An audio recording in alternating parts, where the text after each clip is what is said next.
Welcome, everybody, back to United Tastes of America. I'm your host and captain, Rick K. Jones. And this podcast is all about American culinary excellence and where our unique foods come from. We are featuring each state in the Union as part of our 250th celebration this year of America. Today, we're in the 20th state of the Union. M-I, crooked letter, I, crooked letter, I, humpback, I, Mississippi, floating down to New Orleans. We're in the great state of Mississippi. Mississippi is named for the French translation of an Indian word that means great river. And obviously, Mississippi borders the great Mississippi River. Much of the area was colonized by the French, and then it went from the French to the Spanish, then back to the French, and then was part of the Louisiana Purchase that we bought from Mr. Napoleon in 1803.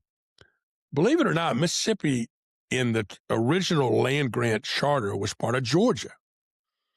The Georgia colony included Alabama and Mississippi. Mississippi was a state of large, very large plantations, with primarily cotton being grown by the planters and their enslaved peoples. Shipping was very important because the Mississippi River is the heartland of the shipping industry throughout the country, from the Midwest down to the Gulf of Mexico. And so many great Mississippi towns were river towns. You may remember the classic Jerome Kern Broadway play, Showboat, about the riverboats on the Mississippi River. Classic song, Old Man River, from that classic Broadway play. Mississippi is also known for the Natchez Trace. We talked earlier about the Natchez Trace when we talked about the Loveless Cafe in Nashville, Tennessee. But the Natchez Trace runs almost exclusively through Mississippi, starting in the river town of Natchez. Well, it was an old Native American trail that they had used as a trading trail for years and years, and then later was the kind of the roadway through the state of Mississippi. You always had to look out for bandits, robbers, people along the highway. That was the primary road that General Jackson brought the volunteers from Tennessee down the Natchez Trace on the way to New Orleans to fight the British in 1814. The Natchez Trace runs through that. So you've got the trace that's by land, and you've got the Mississippi River that's by water. Fought a lot of big battles in the Civil War in Mississippi because they were both sets of armies were trying to control the river. Because if you control the river, you controlled everything. And so they fought huge battles at Corinth, at Tupelo, and especially at Vicksburg.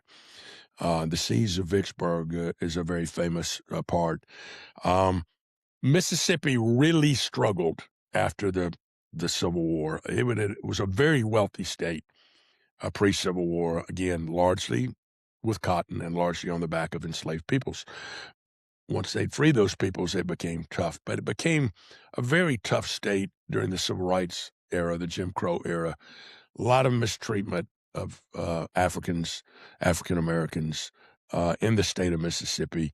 And it took them a long, long time to kind of come back from that. It's amazing how many great writers have come from Mississippi. William Faulkner, Eudora Welty, Walker Percy, Robert Penn Warren, Shelby Foote, John Grisham. Amazing American writers that came from Mississippi. Lots and lots of musicians, largely African musicians that were from the Delta region, people like Muddy Waters and B.B. King and Sam Cooke were all from Mississippi. And then there was a little white boy from Tupelo, Mississippi, you may have heard of, named Elvis Presley. And he was the first white artist that sang and sounded like African music, like black music. Today, Mississippi's known for its casinos. A lot of the Native Americans own casinos along the Gulf Coast. There are a lot of resorts. They still do a lot of farming. They grow an enormous amount of pond-raised catfish.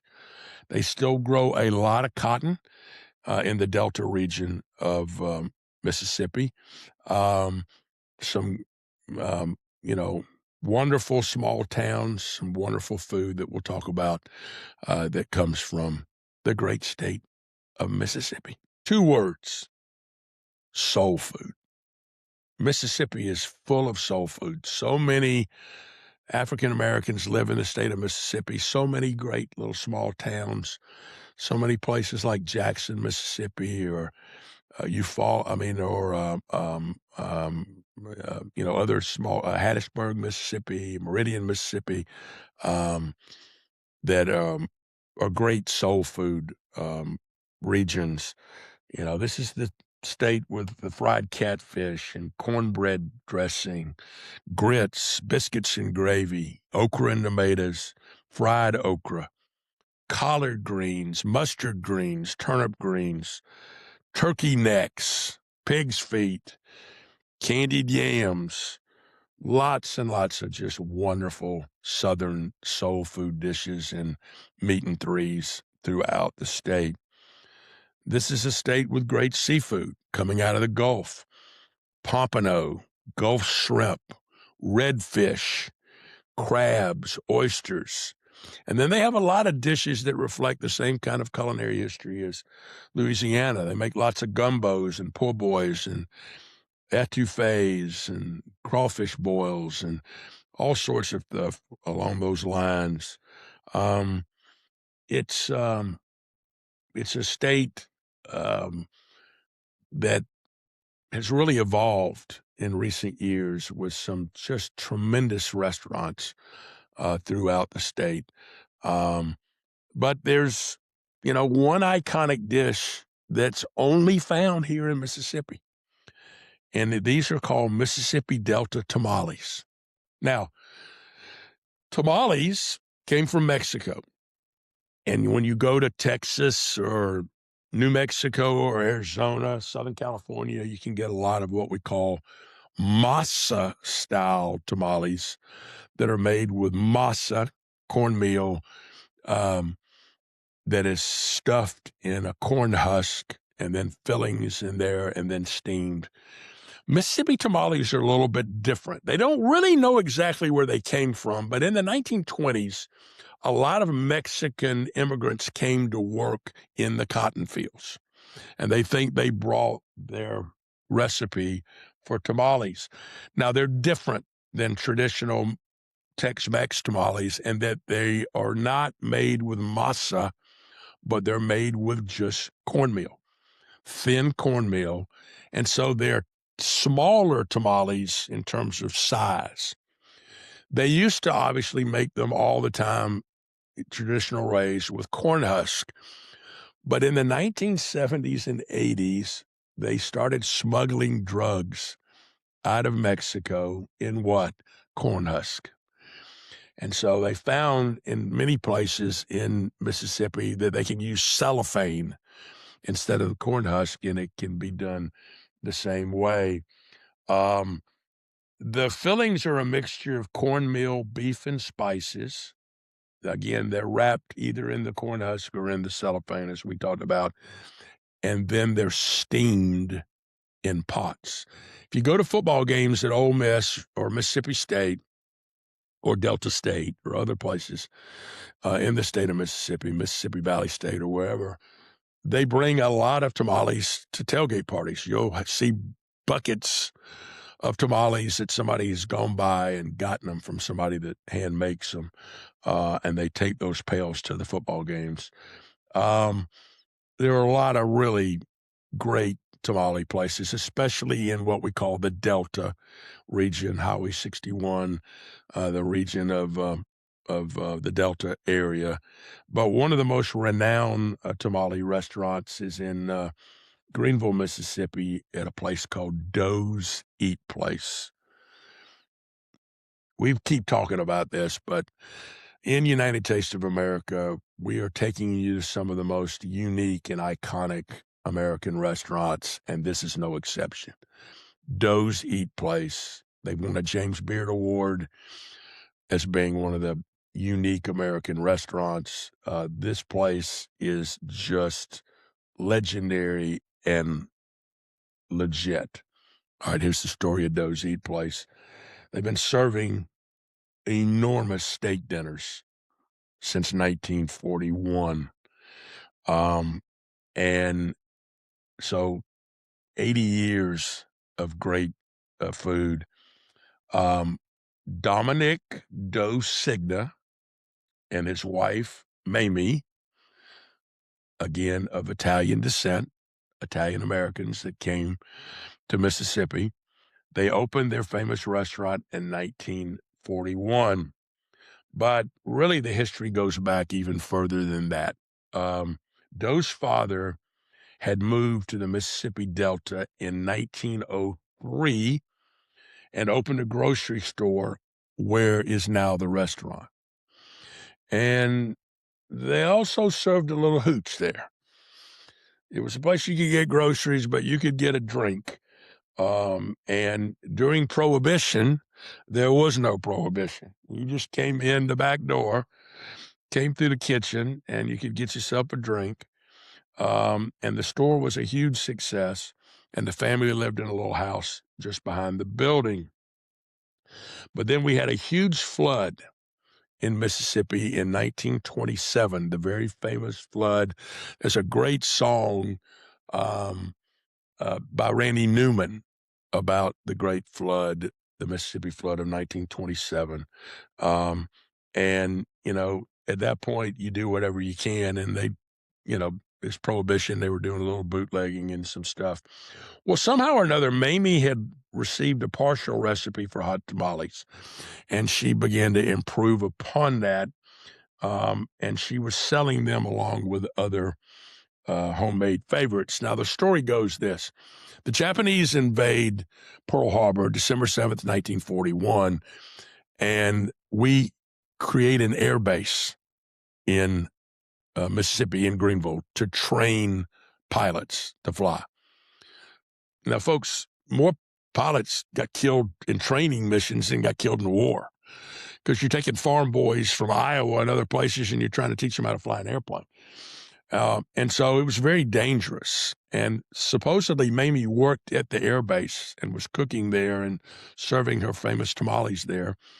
And one night, supposedly, one of the airmen said, "I'm going up for my solo tomorrow. It may be my one and only flight." And she said, "Well, what would you like for dinner?" And he said, "The biggest steak you got." And she cooked him a big steak, and pretty soon the other airmen were doing what? They were asking for big steaks, and so they started serving these big steaks at Doe's Eat Place, and so when you go there, they have a very limited menu, but it is a very special menu. So Big Doe, as he was called, started serving these steaks by request. People would drive from all over the state to get them, and you would always get Mamie's hot tamales as the starter. And they were really changing the whole idea of Mississippi culinary history and culture forever. And they transformed from this little eatery into what is now probably the finest steakhouse in all of Mississippi. Y'all, I'm talking about enormous steaks, cooked on a very hot grill, hand-cut steaks, aged perfectly, monster steaks, monster porterhouses, monster strips, wonderful ribeyes. They're all hand-cut and aged in-house. You want to eat them family style. They're so big, you can't eat them by yourself. So what do? Well, you come in and you order an Italian salad with great dressing, then those famous tamales, then a big steak that you're going to share with everybody. And oh, by the way, a side of spaghetti and meatballs, because they are an Italian family. And oh, by the way, a side of fried shrimp, Gulf shrimp fried perfectly in an iron skillet. And you're going to eat and eat and eat and eat and eat. T-bones, ribeyes, strips, quality, flavor, community values, really, really good.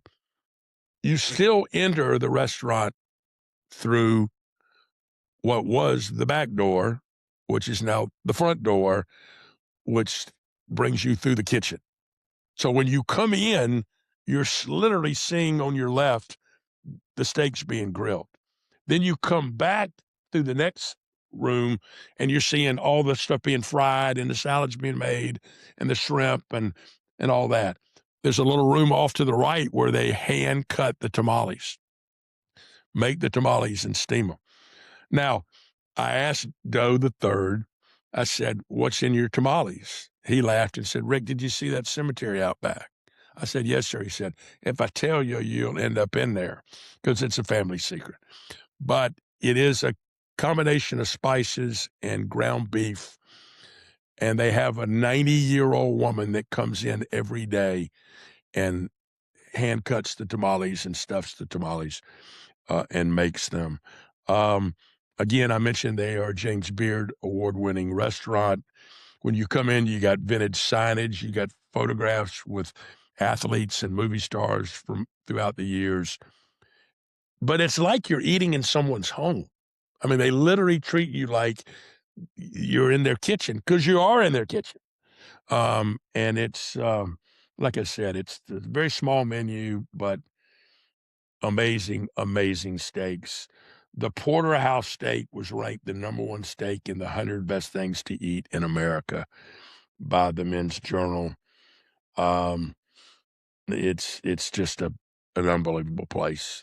You got to, again, every week I seem to be telling you this, you better put it on your bucket list. I hope some of you listeners out there are planning to go to all 50 states and eat at all 50 places before you die. Okay. Some of you are kind of old. You want to get started this week. I've seen you. And you might want to get there before it's too late. A trip to Doe's Eat Place in Greenville, Mississippi has to be on your culinary bucket list. Every dish carries the same commitment and tradition that started it all. Every meal at Doe's is a tribute to the spirit and resilience of this town, Greenville, Mississippi, for over 80 years. And it's the same family, the Cigna family, which I just think is amazing. Again, you're going to get steak, you're going to get spaghetti, you're going to get fried shrimp, you're going to get that amazing Italian salad, but you are, for sure, going to get the iconic dish of Mississippi, the tamales. They're legendary.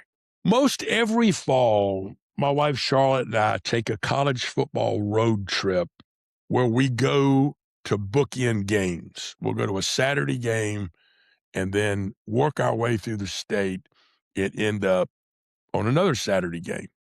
And we usually call that the eat our way through something week of that. And we did this several years ago in Mississippi. And as I told you when we talked about Tennessee, we started with the real capital of Mississippi, Memphis, which isn't in Mississippi at all.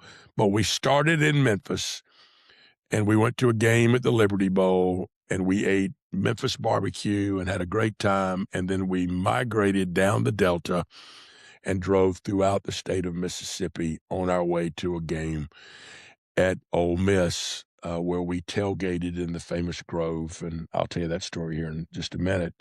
So in honor of that trip, here are my 3 from me suggestions for other outstanding foods in the state of Mississippi. Jackson, Mississippi. A few years ago, I wanted to see Deion Sanders coach. So Charlotte and I went to Jackson, Mississippi, and stayed there and watched Jackson State play. Jackson State had a great football team that year. This was the year before he jumped to Colorado, so he had his son playing for him and a bunch of great players, and they were really, really good, but the band was even better. I think they're called the Boom of the South, the Jackson State marching band, unbelievable. The Sonic Boom of the South is what they're called. Unbelievable band. Great experience. Jackson's got some great restaurants and has some great soul food restaurants, but my favorite is a place called the Big Apple Inn in Jackson. Again, 4 generations, African-American owned. They make, trust me now, I'm going to say something. You're going to say, no, Rick, I'm not eating that. They make a pig's ear sandwich to die for. They take pig's ears and they deep fry them, bathe them in barbecue sauce on a bun. Trust me, unbelievable meal. They also have smoked sausage sandwiches that are really, really good. This is like a very unique soul food place. You got to put it on your bucket list. Big Apple Inn in Jackson. Outside of Oxford, Mississippi is a little town called Taylor, Mississippi. And the Taylor Grocery is famous for what? Fried catfish. Fried catfish dinners. Unbelievable. Maybe the best catfish I've ever had anywhere. Taylor's Grocery in Taylor, Mississippi. And then speaking of Oxford, there's a great classic Southern restaurant called the City Grocery on the square in Oxford. Great shrimp and grits, great pompano, great Southern food, upscale Southern food. City Grocery, it's legit. It's one of the top restaurants in America. Those are my 3 from me. Some great music and some great musicians have come from Mississippi, and our playlist reflects that this week. Jimmy Buffett was born where? Pascagoula, Mississippi, and he recorded a great song called the Pascagoula Run that we have on it. There's a wonderful song from the rock band Mountain that y'all may remember called Mississippi Queen. Do you know what I mean? The Doobie Brothers recorded a great song about the Mississippi River called Black Water. And then that kid from Tupelo, Mississippi, by way of Memphis, Elvis Presley, one of his classic songs, Heartbreak Hotel. And then we close our list with the great B.B. King, the late B.B. King, with his classic song, classic blues song, The Thrill Is Gone. So that's one of our great food states, Mississippi, and the wonderful food and amazing tamales at Doe's Eat Place. We look forward to having you back next week for state number 21, Illinois, on United Taste of America. And don't forget to take a look at our vignette every week on YouTube as we literally take you into the kitchens of some of these great places to eat. We'll see you next week.